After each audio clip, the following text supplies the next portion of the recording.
ये जो गीत है या पोएम बोल सकते हैं आप, वो विलियम शेक्सपियर के द्वारा लिखा गया है। ब्लो ब्लो दाओ विंटर विंड, बहो बहो रे ठंडी हवा।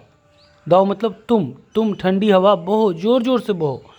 सर्दियों में हमारे इधर तो कम ठंडी पड़ती है, लेकिन जिधर माइनस में टेम्परेचर रहता है उधर जब ठंडी हवा पड़ती होगी तो सोचिए कितना ठंडा लगता होगा। जब हमारे इधर कम ठंडी पड़ती है, माइनस में भी टेम्परेचर नहीं जाता, 20 डिग्री सेल्सियस रहता है, तब अगर ठंडी हवा बहती है तो कितना ठंडी लगती है। लेकिन जहाँ पर माइनस में टेम्परेचर रहता है वहाँ पर अगर ठंडी हवा बहेगी तब कितनी ठंडी पड़ेगी। ऐसा लगेगा कि पूरा एकदम शरीर का जो ऊपरी त्वचा है उसको गला के गिरा देगा। लेकिन यहाँ पर जो कवि हैं, जो गीत गा रहे हैं, वो कह रहे हैं कि बहो बहो रे ठंडी हवा, और ज़ोर ज़ोर से बहो, मुझे तुम्हारी ठंडक से कुछ भी फ़र्क नहीं पड़ रहा। जितना फ़र्क इंसान के, दोस्तों के और प्यार करने वालों के धोखों से, उसके विश्वासघात से फ़र्क पड़ता है, जितना दर्द उससे होता है तुमसे उतना दर्द नहीं हो रहा। ये जो गीत है ये विलियम शेक्सपियर के द्वारा लिखा गया एक बुक है जिसका नाम है एज़ यू लाइक इट। उसी बुक में एक पात्र है जिसका नाम है एमियंस, वो ये गीत गाता है। और ये गीत जो है वो इस किताब के एक्ट 2 में सीन नंबर 7 नंबर, जो 7वां जो सीन है, एक्ट 2 मतलब दूसरा जो इसका भाग है, उसमें 7वें नंबर सीन में ये गीत गाया जाता है। और ये जो गीत है वो ड्यूक सीनियर के लिए गाया जाता है, जिसे अपने भाई, जिसे उसके ही भाई ने सत्ता मतलब सिंहासन से बेदखल करके इसको जंगल में इस बेदखल कर दिया। इसकी वजह से इसको जंगल में जा कर के शरण लेनी पड़ी।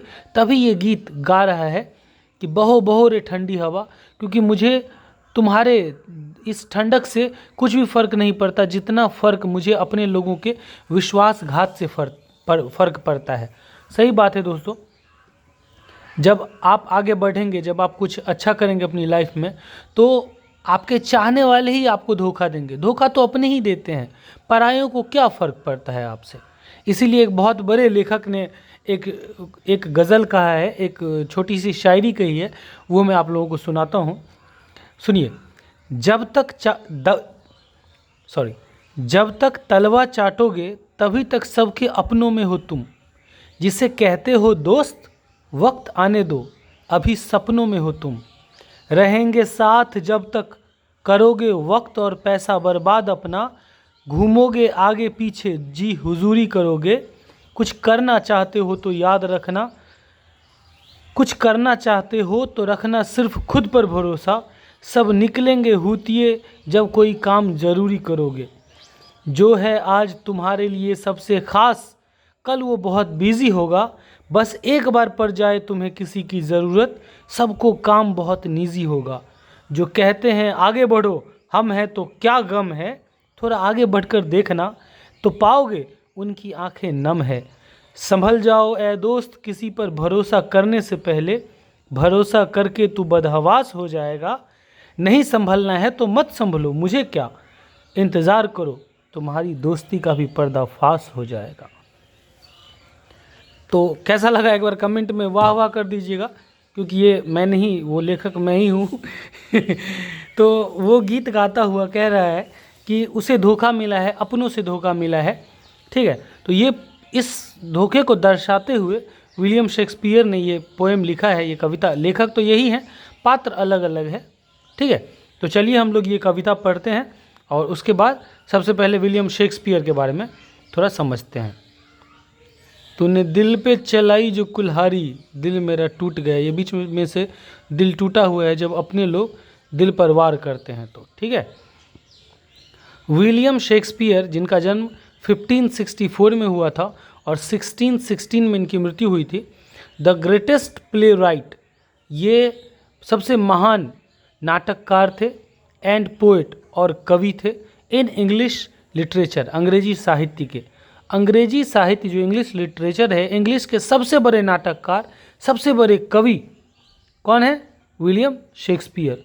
बहुत सारे लेखक होते हैं, बहुत सारे विद्वान होते हैं, कुछ होते हैं जो सिर्फ नाटक लिखते हैं, कुछ होते हैं जो सिर्फ पोइट्री लिखते हैं, लेकिन इन्होंने सब कुछ लिखा है, कुछ ऐसा है ही नहीं जो इन्होंने नहीं लिखा है।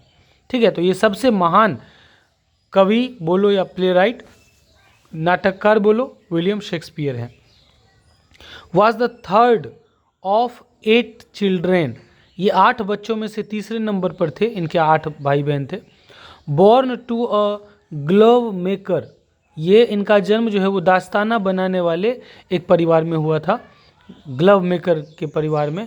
इन स्ट्रैटफोर्ड ऑन एवन, ये जगह का नाम है स्ट्रैटफोर्ड ऑन एवन, जो इंग्लैंड में जगह है, वहाँ पर एक दास्ताना बनाने वाले परिवार में हुआ था। ये 8 बच्चों में से तीसरे नंबर पे थे।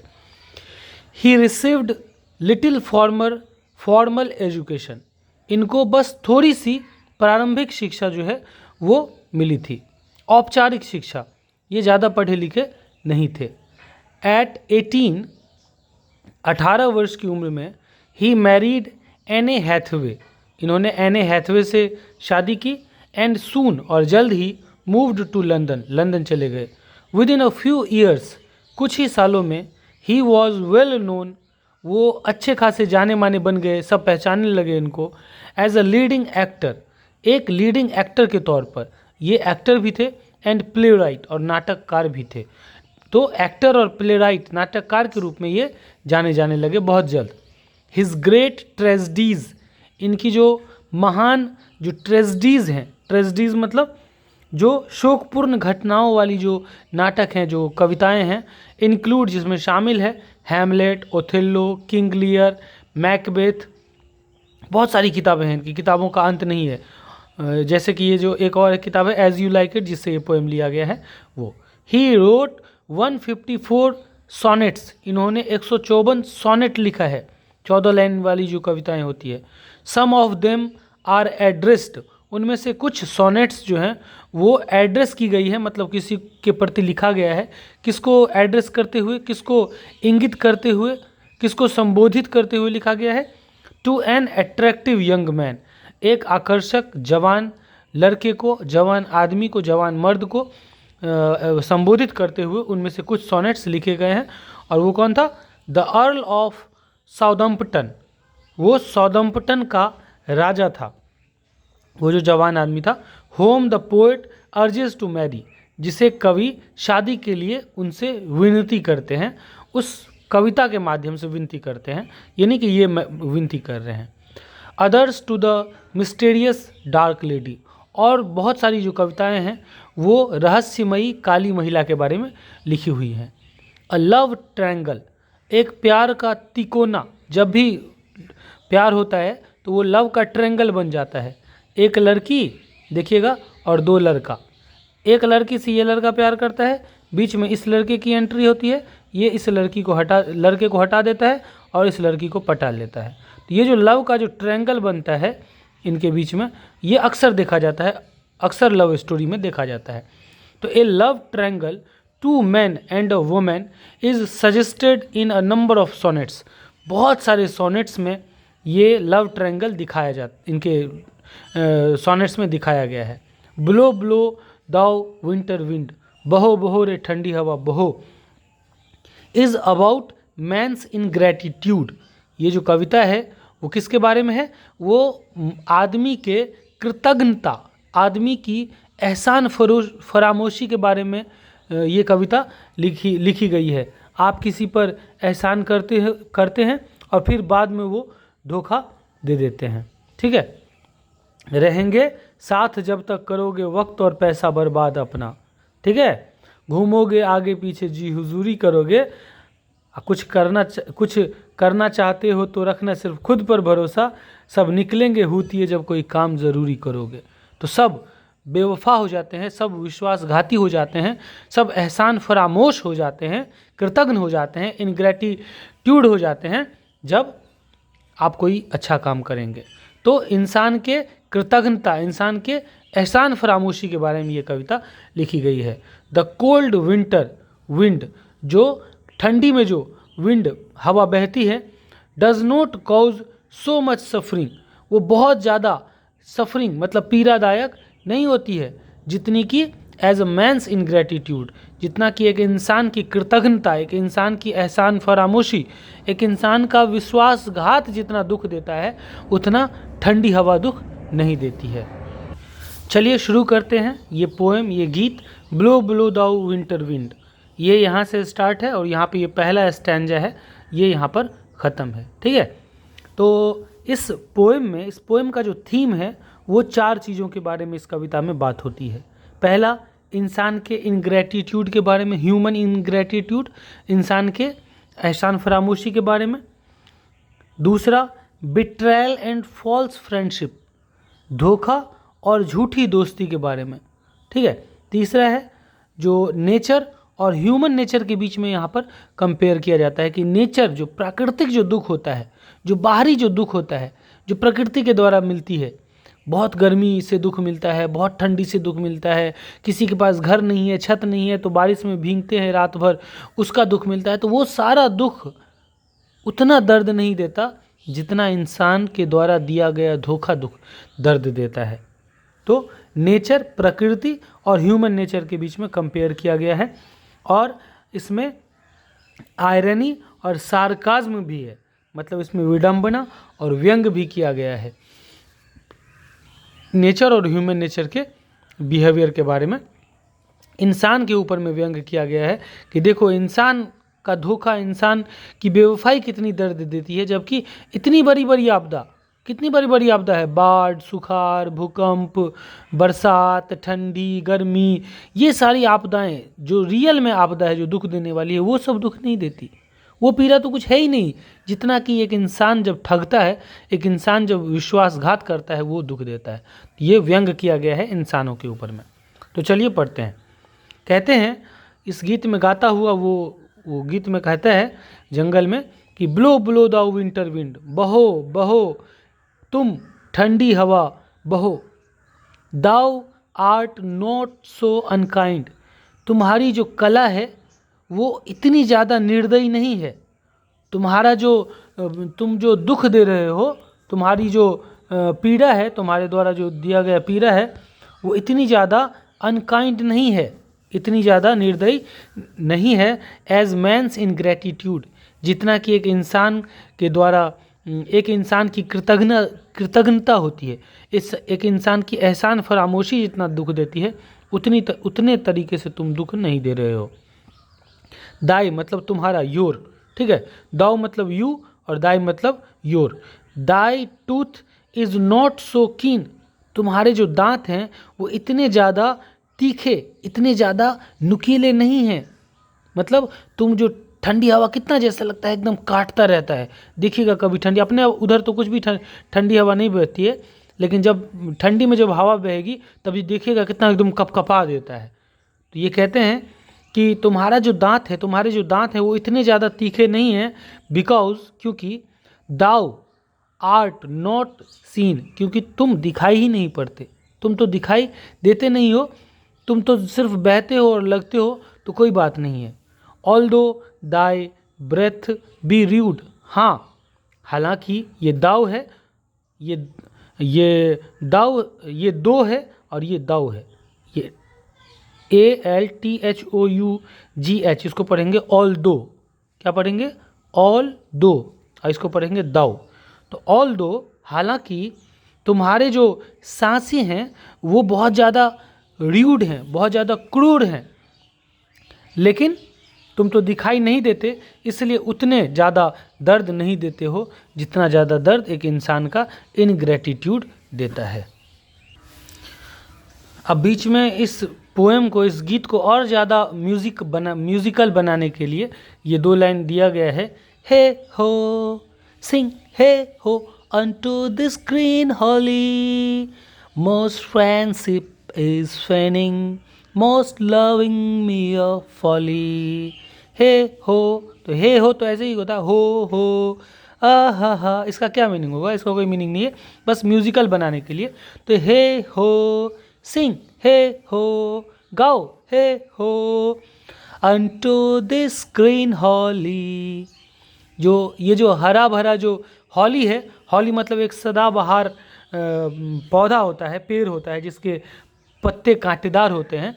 तो इस ग्रीन सदाबहार जंगल में गाओ, मोस्ट, क्या गाओ, मोस्ट फ्रेंडशिप इज फेनिंग, बहुत सारी दोस्ती जो है, लगभग की सारी जो दोस्ती है वो फेनिंग है। फेनिंग मतलब दिखावा, वो सब दिखावा है। मोस्ट फ्रेंडशिप इज फेनिंग, सारी दोस्ती, लगभग सारी दोस्ती दिखावा है।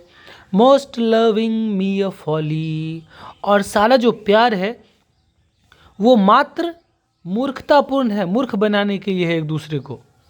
Then heigh ho the holly, this life is most jolly. लेकिन यहाँ पर वो व्यंग करते हुए विडंबना ये भी बताते हैं कि ये जो लाइफ है वो बहुत ज़्यादा मज़ेदार भी है। इन सारे दुखों के बावजूद भी ज़िंदगी मज़ेदार है। ठीक है, क्योंकि 4 दिन की ही तो ज़िंदगी है दोस्तों। कोई यहाँ पर इमॉर्टल होकर के थोड़ी ना आया है, अमृत पी करके थोड़ी ना आया है कि वो 100 साल 200 साल 1000 साल 5000 साल तक ये वो दर्द सहेगा। नहीं, ये दर्द तो कुछ ही सालों का है। 50 साल 60 साल 70 साल 80 साल, इतने ही सालों का तो दर्द है। 4 दिन की ज़िंदगी है, फिर मर जाएंगे। तो ये सारे दर्द कहाँ पर फिर इसका एंजॉय, इसको कहाँ पर आनंद के रूप में लेंगे। तो यहाँ पर इस जो ज़िंदगी मिली है, छोटी सी ज़िंदगी है। अभी आपकी जितनी उम्र होगी, सोचिए कि पिछला जो आज से पहले जो जितना साल आपने जिया है वो कितना जल्दी बीत गया, क्विक ऐसे बीत गया। वैसे ही 10 साल के बाद 50 साल के बाद जब आप बूढ़े होंगे तब लगेगा कि अरे वाह, ये ज़िंदगी कितनी जल्दी बीत गई है।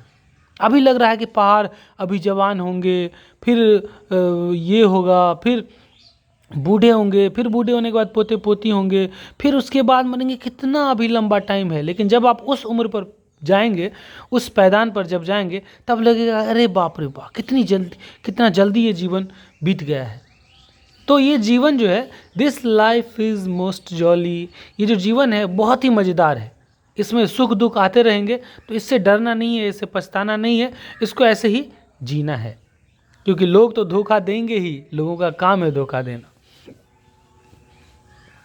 उसके बाद ये कहते हैं उकसाते हुए कि फ्रीज फ्रीज दाओ बिटर स्काई, कि रे तीखा आकाश जम जाओ। हवाओं को बोल रहे हैं, स्काई मतलब ये आसमान, ये हवाएं बोल रहे हैं कि जम जाओ, जितना ठंडा होना है हो जाओ। दाओ डज नोट, ये डॉस्ट नोट नहीं है, पोएम में ऐसे यूज़ किया जाता है। डज नोट, दाओ तुम, यू तुम, डज नोट बाइट तुम नहीं काटते हो, सो नाई, नाई मतलब एकदम नज़दीक से, एकदम समीप आकर के, तुम एकदम समीप आकर के, दिल में जाकर के नहीं काटते हो। एज बेनिफिट्स फॉर गॉट, जितना कि बेनिफिट्स, किसी को आप लाभ देते हैं, किसी के लिए आप कुछ करते हैं, और वो जो भूल जाता है, वो जितना दर्द देता है, जितना काटता है वो बात, दाउ डज नोट बाइट सो नाई, तुम उतने नज़दीक से नहीं काटते जितने नज़दीक से बेनिफिट को भुला देने पर वो चुभता है, वो काटा जाता है, काटता है। तो कहते हैं कि जम जाओ, इतना ठंडी बहो। अब सोचिए कि जंगल में उनको निर्वासित कर दिया गया है, ठंड में उनको ठंड लग रही है, लेकिन फिर भी उससे तकलीफ नहीं हो रहा है। वो बोल रहे हैं कि जितना ठंडा पड़ना है पड़ो, जितनी हवा बहनी है बहो, जम जाओ। दो मतलब हालांकि, दो यू दाओ द वाटर्स वार्प, तुम तो पानी को भी वार्प कर देते हो, जमा देते हो। ठीक है, इतनी ठंडी है कि पानी जम रही है। अपने इधर तो पानी नहीं जमती है, फिर भी सोचिए कितना ठंडा पड़ता है। कहते हैं कि हालांकि दाओ द वाटर्स वार्प, तुम तो पानी को भी जमा देते हो। Thy sting is not so sharp, लेकिन तुम्हारा जो डंक है, जो स्टिंग है, जो डंक है, वो इतना ज़्यादा तीखा नहीं है। कितना ज़्यादा तीखा? एज फ्रेंड रिमेंबर्ड नॉट, जितना कि फ्रेंड किसी बात को रिमेंबर नहीं करता है, किसी बात को याद नहीं रखता है, भूल जाता है। जब दोस्त किए गए उपकार को भूल जाता है, जब आप उसके लिए खून देने के लिए तैयार रहते हैं, जब आप उसके लिए हर सुख दुख में उसके लिए डट करके तैयार रहते हैं, तब जब इन सारी चीज़ों को जब वो भूल जाता है, वो सारी चीज़ें इतनी ज़्यादा दर्द नहीं देती है वो सारी चीज़ें इतनी ज़्यादा दर्द देती है जिसके आगे में तुम्हारा डंक कुछ भी नहीं है। तुम जो पानी जमाने वाला जो ठंडी तुम बना रहे हो, पढ़ा रहे हो, वो सब कुछ भी नहीं है। मुझे कुछ फ़र्क नहीं पड़ रहा है, पढ़ो, जमा दो। हे हो सिंग हे हो अनटू द ग्रीन हॉली, इस ठंडे सदाबहार वन में गाओ, सब गाओ। क्या गाओ? मोस्ट फ्रेंडशिप इज फेनिंग, लगभग में सारी दोस्ती क्या है? दिखावा है। Most loving mere folly, और सारा का सारा प्यार जो है वो मूर्ख बनाने वाला है। Then heigh ho the holly, this life is most jolly, फिर भी ये जो जीवन है वो बहुत मज़ेदार है। ठीक है, जीना है तो हंस के जियो, रो रो के जीवन ये जीना क्या, एक दिन तो मरना ही है तो हंस के जियो। ऐसे ही मरना ही तो सबको है, और ऐसे ही कोई गाना है, आप लोग देखिएगा। तो ये गीत था, कैसा लगा आप लोगों को कमेंट करके ज़रूर बताइएगा। चैनल को सब्सक्राइब करके बेल आइकॉन दबा दीजिएगा, वीडियो को लाइक कर दीजिएगा, और हमारे प्लेलिस्ट में जाइए, चैनल पर क्लिक कीजिए, प्लेलिस्ट में जाइए, आपको क्लास 12th तक प्लेलिस्ट मिलेगा, इंग्लिश का, हिंदी का। देखिए, बहुत अच्छा एक्सप्लेनेशन आपको मिलेगा। देखिए, एंजॉय कीजिए और अपने फ्रेंड्स के साथ शेयर कीजिए। Thank you so much, bye bye, take care.